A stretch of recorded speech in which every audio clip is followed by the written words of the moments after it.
واتقوا يوما لا تجزي نفس عن نفس شيئا ولا يقبل منها شفاعة ولا يؤخذ منها عدل ولا هم ينصرون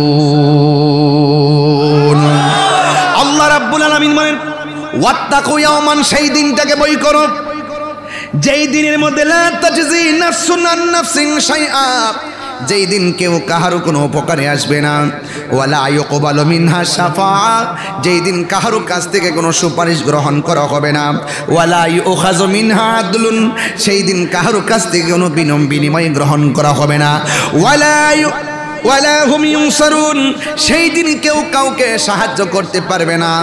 ওই দিনটাকে যারা ভয় করে এরা আর বান্দা থাকে না, এরা আল্লাহর বন্ধু হয়ে যায়। তাই তো ওই মাদারজাত ওলি যখন মজলিসের মধ্যে যেতেন, যাওয়ার পরে কোনো মানুষ নাই, কে যেন মজলিসের মধ্যে ডাক দিয়ে বলতেন তোমরা রাস্তাটা ওপেন করে দাও, এই রাস্তা দিয়ে একজন মাদারজাত ওলি এসেছে। এবার মাদারজাত ওলিকে আঙ্গুল দিয়ে দেখাইয়া দিলেন। ইন দি মিন টাইমে উপস্থিত মানুষগুলা বলে ও হুজুর, কোনো মানুষ নাই, কোনো মানুষের কণ্ঠ বুঝি নাই, সবার জবান ছিল বন্ধ। কে যেন আমাদেরকে বলল মাদারজাত ওলি এসেছে, আমাদেরকে রাস্তাটা বড় করে দেওয়ার জন্য। হুজুর, এই ব্যাপারে আপনি আমাদেরকে অবহিত করুন।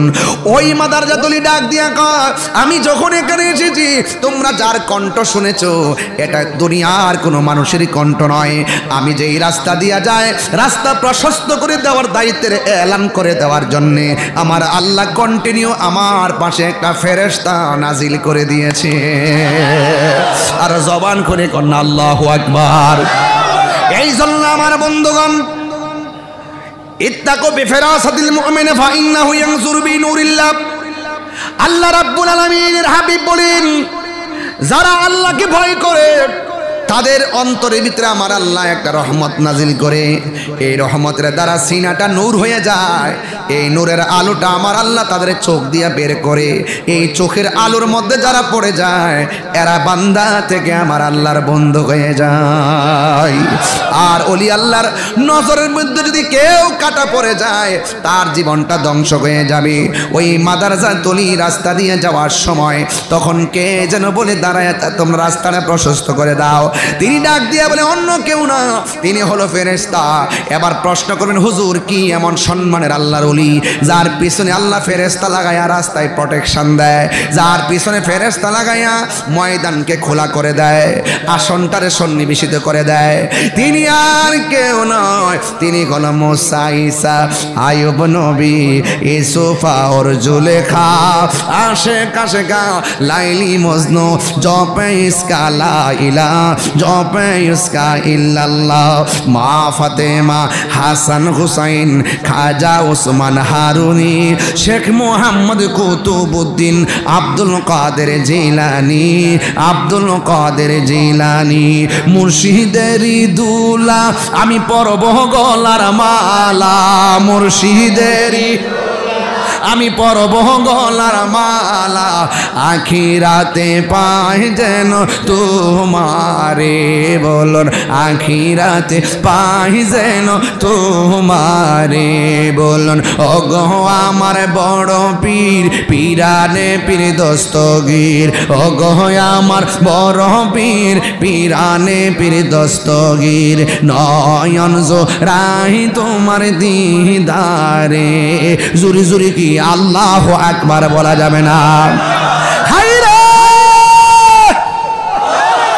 এ আমার মিরপুর ফকির বাড়ি দরবারের বন্ধু, কি ভাষায় ওয়াজ করব? আল্লাহর ওলি মাদারজাত ওলি, তিনি এমন আল্লাহর ওলি যিনি কোরআন শরীফ তেলাওয়াত করলে উস্তাদে বলতো পড়ুন, ছাত্র বলতো আমি সব পারি। একটু নয়, দুইটি নয়, এক পৃষ্ঠার 2 পৃষ্ঠা নয়, তিনি 18 পারা কোরআন উস্তাদকে শোনাইয়া দিছে। জিজ্ঞেস করা হলো, এই তেলাওয়াত তুমি কোথায় থেকে শিখছো? দুনিয়ায় কোন উস্তাদ আসেনি? কয় না, আমার মা দুঃখিনী আমারে পেটের মধ্যে রেখা আমার মা যখন কোরআন পড়ছে, কোরআন নাজিলের মাসে কোরআনের কথা কইয়া দিয়া যায়, কোরআন নাজিলের রাত্রে কোরআনের কথা বইলা দিয়া যায়। ইন্না আনজালনাহু ফি লাইলাতিল কদর ওয়া মা আদরাকা মা লাইলাতুল কদর লাইলাতুল কদরি খায়রুম মিন আলফি শাহর। নাজিলের মাস, কোরআন নাজিলের মাস। আমাদের দেশের তো মারা সন্তান পেটে নিয়ে গালাগালি করে। এই গালাগালি করা যাবে না। সন্তান পেটে নিয়ে ভালো কাজ করবেন, সন্তান পেটে নিয়ে কোরআন তিলাওয়াত করবেন, সন্তান পেটের মধ্যে নিয়ে নামাজ বেশি বেশি পড়বেন। এই সন্তান ভূমিষ্ঠ হবে বান্দা হয়ে নয়, আল্লাহর বন্ধু হয়ে। কথা বলেন না কেন? গাউসে পাক বলতেছেন, আমার মা 18 পারা কোরআন পড়েছিল পেটে রেখে, আমি পেট থেকে শুনে শুনে মুখস্থ করে ফেলাইছি। আরো বড় করে বলেন না সুবহানাল্লাহ। এই ছিল গৌসুল আজম আব্দুল কাদের জিলানী। তিনি কিন্তু মুরাকাবা যেমন করতেন, মুশাহাদার হালত হয়ে যেত। তিনি একদিন বলতেছেন যে আমি আর কত আর ওপেনে এইভাবে ডাকবো, এবার আমার মন চাচ্ছে আমি একটু চলে যাব গহীন জঙ্গলার ভিতরে, যেখানে গিয়ে আমার রবকে আমি প্রাণ ভরে ডাকবো, কেউ আমাকে ডিস্টার্ব করবে না, যেখানে আমি রবের সঙ্গে কানেকশন লাগাবো, আমাকে কেউ ডিস্টার্ব করবে না। সেখানে তিনি চলে যাওয়ার জন্য নিয়াত করে একদম নিবিড় অরণ্যে একাকী চলে গিয়েছেন। সেখানে গিয়ে তিনি অজু করেছেন। অজু করার পরে তিনি এমন একটা হালত তার হয়েছেন, ওই হালতের ভিতরেই তিনি কি করলেন, 1 দিন নয় 2 দিন নয় 3 দিন চলে গেছে।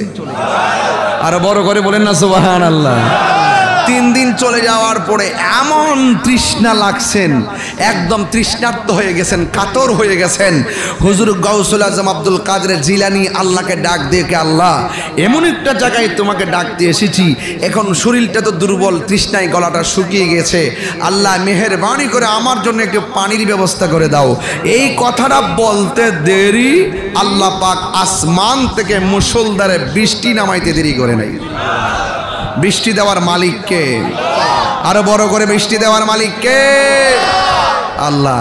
যেই মাত্র বৃষ্টিটা নামায়া দিছেন, ঠিক আকাশে একটা মেঘমালা থেকে, আকাশে একটা মেঘমালার ভিতরে একটা আলো ডাক দিয়ে, আব্দুল কাদের তুমি তো আমাকে এমন রাজি করছো, তোমার প্রতি খুশি হইয়া আমি তোমার জন্য নামাজ মাফ করে দিছি।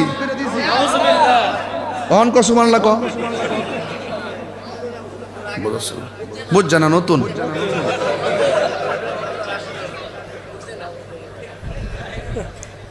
আচ্ছা, আমি একটু হাসলে আপনারা অনেক খুশি হন না?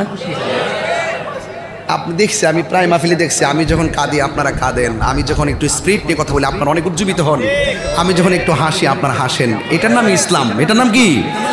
হাসি, কান্না, মায়া, মমতা, জিহাদ, মুরাকাবা, এগুলোর নাম ইসলাম।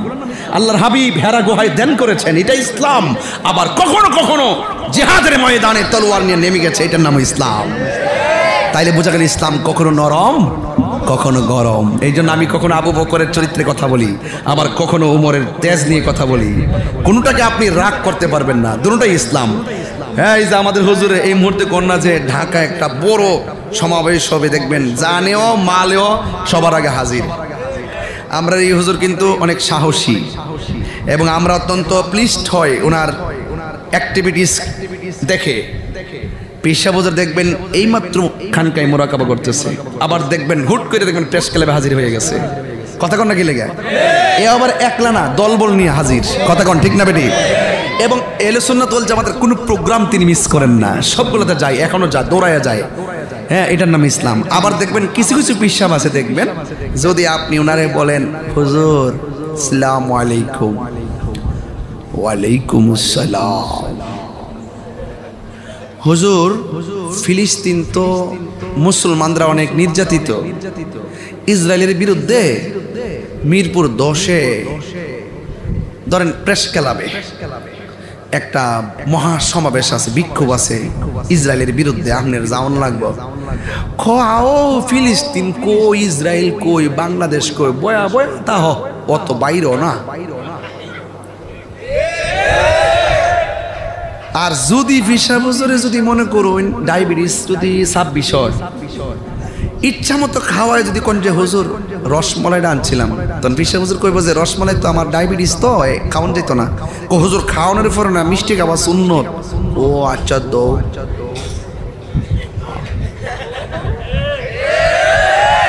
তুমি মিসওয়াক করা ফজিলত তো জানো,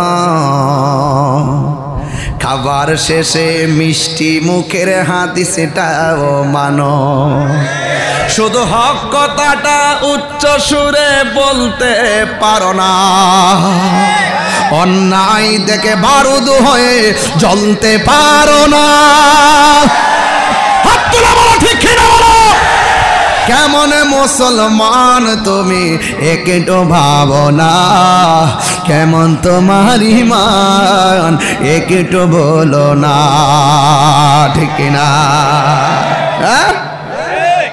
কই ফিলিস্তিন মিষ্টি খাওয়া সুন্নত, এটা তো আমরাও মানি, তারাও মানে নরমটা মানে। আর মাঝে মাঝে যে হকের জন্য গায়ে থেকে রক্ত দেওয়া সুন্নত, এটার প্রশ্ন হলো আও বাধ্য কই ফিলিস্তিন। এই সমস্ত মুনাফিকদের কারণে ফিলিস্তিন মুসলমানদের দুর্দশা। কথা বলেন ঠিক না বেঠি? আরো জোরে বলেন ঠিক কি না বলেন? আরে আমি তো মনে করি হয়তো বাংলাদেশটা ভৌগোলিক ভাবে অনেক দূরে আছে, অসুবিধা নেই।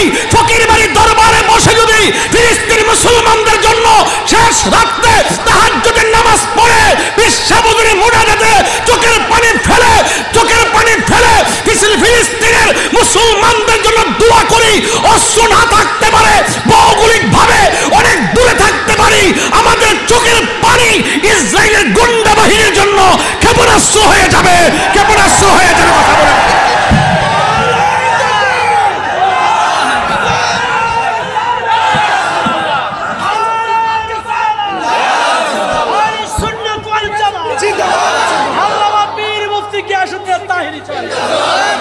কথা বলেন ঠিক কি না বলেন? এই বাবা চোখের পানি ভালো দিকে টাকা লাগবো না, আশিকের চোখের পানির দাম কম না বেশি? আরে কম না বেশি? রাবিয়া বস্তি বলছে আমি জাহান্নামরে ডরাই না, জান্নাতের আশা করি না, আমি জান্নাতের মালিকের পাগল। মালিক যদি রাজি হয়ে যায় জান্নাত চাওয়ান লাগতো না, জাহান্নাম আমার ডরান লাগতো না, জাহান্নাম আমার চোখের পানিরে ডরাইবো। জান্নাতের হুরগিল মানে আমাকে নেওয়ার জন্য পাগল হয়ে যাবে। এই জন্য মুসলমানকে বলতে চাই, মুসলমান হেরে যাওয়ার জাতি না, মুসলমান বীরের জাতি। 313 জন রমজান মাসে 17 রমজান বদরের প্রান্তরে হাজার হাজার কাফেরদেরকে উড়াইয়া দিয়া বিজয়ের পতাকা হাতে নিয়েছে।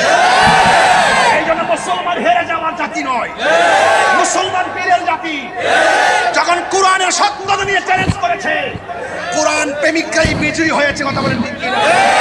আজকে মুসলমানদের অধঃপতন একমাত্র মুসলমানদের মুনাফিকের কারণে।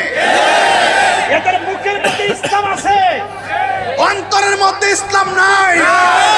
নীল নদের পানি যেমন নীল না, এদের মুখের ইসলাম ইসলাম না। যদি বিশ্বের ক্ষমতাধর রাষ্ট্রগুলো শক্তিশালী অবস্থান থাকতো, ইসরায়েলকে উড়াইয়া দিতে পারত। Right right right. সারা বিশ্বের মুসলমান কি বলে জানি না, মুসলমান এক থাকেন, এক আছেন কিনা বলেন? আরে এক আছেন কিনা বলেন? যদি এই মুহূর্তে ডাক দেওয়া হয় ফিলিস্তিন, এই যে আমি গুনাহগার, আমার যতটুকু তৌফিক আছে আমি ফিলিস্তিনে টাকা খাবার পাঠাইছি। আগামী 2 তারিখে দেখবেন যে আমার খাবার ওখানে দিতেছে, ডিস্ট্রিবিউট করতেছে। দেখবেন আমার যতটুকু তৌফিক আছে আমি পাঠাইছি, আপনার যতটুকু আছে আপনি দেন। কারণ ফিলিস্তিনের মুসলমানরা রমজানে ইফতার করতে পারে নাই, সেহরি খাইতে পারে নাই। এই বাচ্চাগুলো যখন প্লেটগুলো বাড়াইয়া দেয়, আপনার মুখে ইফতার যায় না, সেহরি যায় না। যার যা আছে তাই পাঠাবেন। যদি বেশি না পারেন, যদি তালিকা করা হয় কে কে ফিলিস্তিনে যাবেন, ইসরায়েলের বিরুদ্ধে যুদ্ধ করতে হবে, দাঁড়িয়ে প্রতিবাদ করে হাত তুলে দেখাইতে হবে।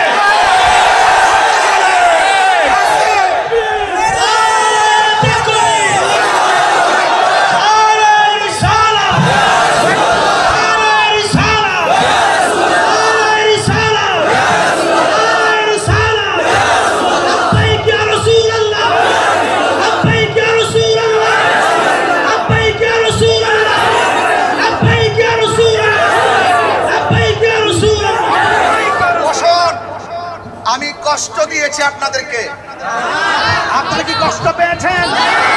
কষ্ট পেয়েছেন। মুসলমান একবার মরে বারবার জিন্দা হয়। হকের পথে থাকলে জীবনের দাম আছে না নাই? আরো জোরে আছে আছে না নাই? আল্লাহু আকবার জোরে বলেন।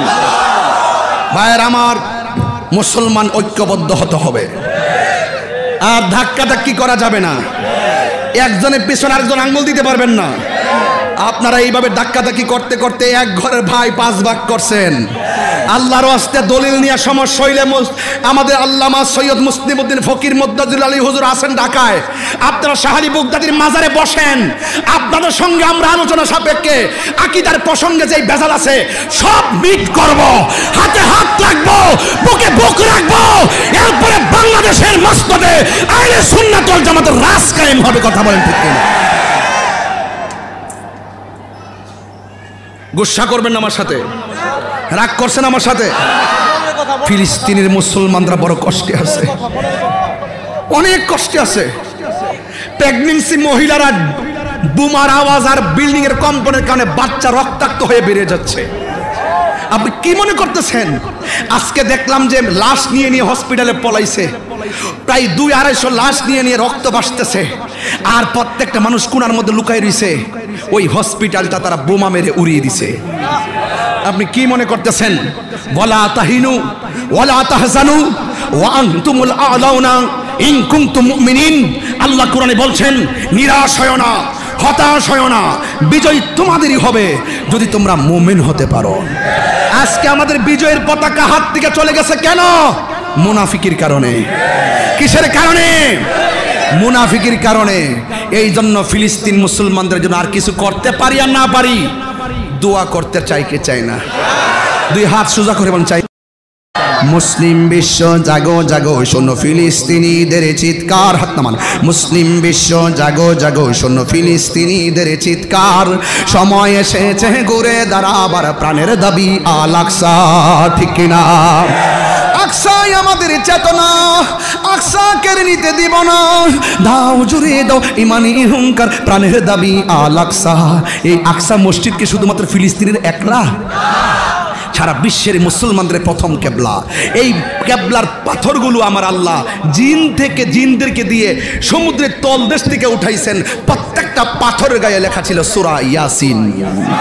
মুসলিম বিশ্ব জাগো জাগো, শোনো ফিলিস্তিনিদের চিৎকার। সময় এসেছে ঘুরে দাঁড়াবার, প্রাণের দাবি আল আকসা। আকসাই আমাদের চেতনা, আকসা কেড়ে নিতে দিব না। আকসাই আমাদের চেতনা, আকসা কেড়ে নিতে দিব না। দাও জোরে দাও ইমানি হুঙ্কার, প্রাণের দাবি আল আকসা। মুসলিম বিশ্ব জাগো জাগো, শোনো ফিলিস্তিনিদের চিৎকার। মুসলিম বিশ্ব জাগো জাগো, শোনো ফিলিস্তিনিদের চিৎকার। সময় এসেছে ঘুরে দাঁড়াবার, প্রাণের দাবি আল আকসা। সময় এসেছে ঘুরে দাঁড়াবার, প্রাণের দাবি আল আকসা। আর কত ঘুমিয়ে থাকবে তুমি? জ্বলছে পুড়ছে ফিলিস্তিনিদের জন্মভূমি। ঠিক কিনা? বদলা নিব এবার, জালিমের দুর্গ করে ছারখার। বদলা নিব এবার, জালিমের দুর্গ করে ছারখার। নারায়ে তাকবীর।